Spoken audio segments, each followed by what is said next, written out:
वो छोटे भाई से पता करें किसके पास है। इनको दिया तो पता तो लगे ना।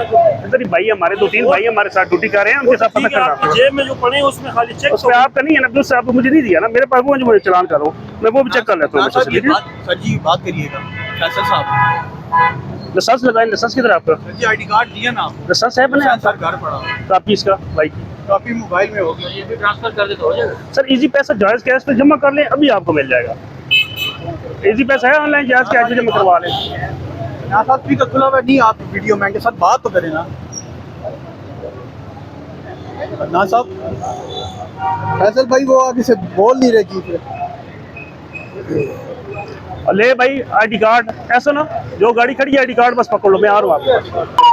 गुजर रहा था, बस मैं सेल परचेज वाला नहीं हूँ, मेहरबानी कर सर आपके लाइसेंस ले आए जरा। कि मुझे कोई नहीं है, मैं इधर से गुजर रहा था, फिर लाइसेंस ले आए। मैं नहीं हूँ इधर कोई